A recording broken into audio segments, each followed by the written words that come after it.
Hi, Dylan Morrison here. Welcome to this, the 10th talk in my Desire series. Yeshua Bar Yosef came declaring the kingdom, or perhaps more linguistically correct, the queendom, that lies beyond skewed human desire. But what qualified the Galilean rabbi to announce the arrival of such a seismic shift in the psychic alignment of humanity? Let's have a look at some of the Nazarene's unique qualities that some point to as evidence of his divine essence. Yeshua was fully human.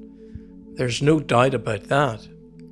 The early Gnostic tendency to see him as a visiting spirit, one free of human limitations, is appealing, but ultimately not plausible. No, this radical prophet was fully human, even if the rumors of his conception might suggest otherwise. In other words, he operated out of his spiritual gut, rather than the absorbed desires of those around him.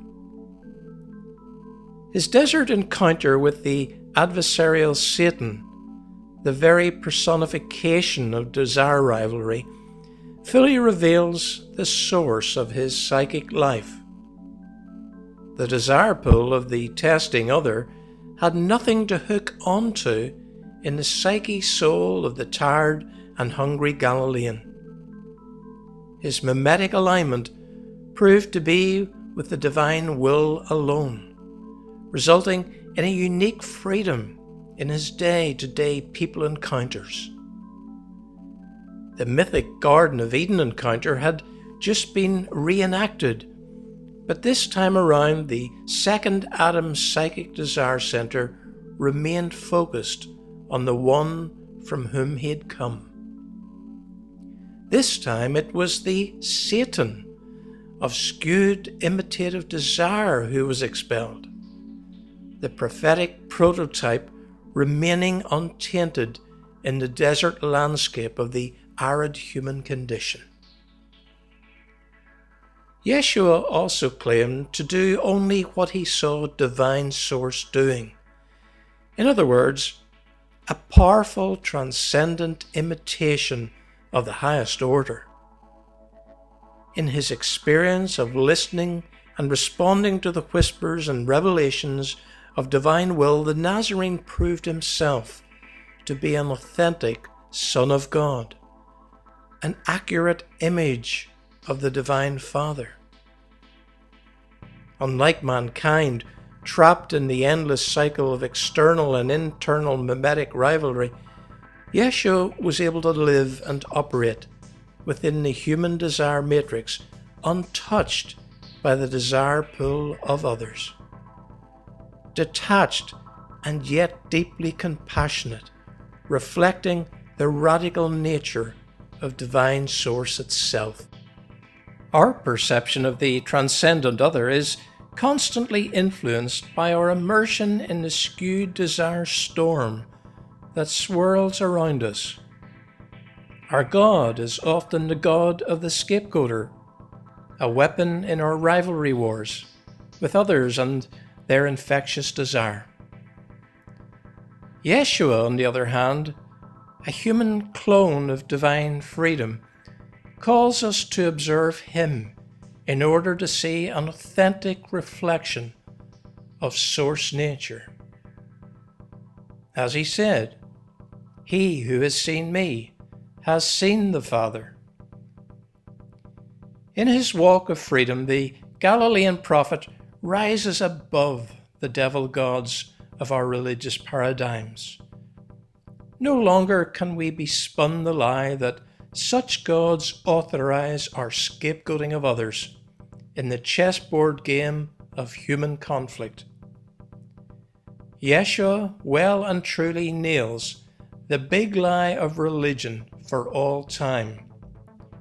Divine source is the God of the scapegoats, not that of the scapegoaters.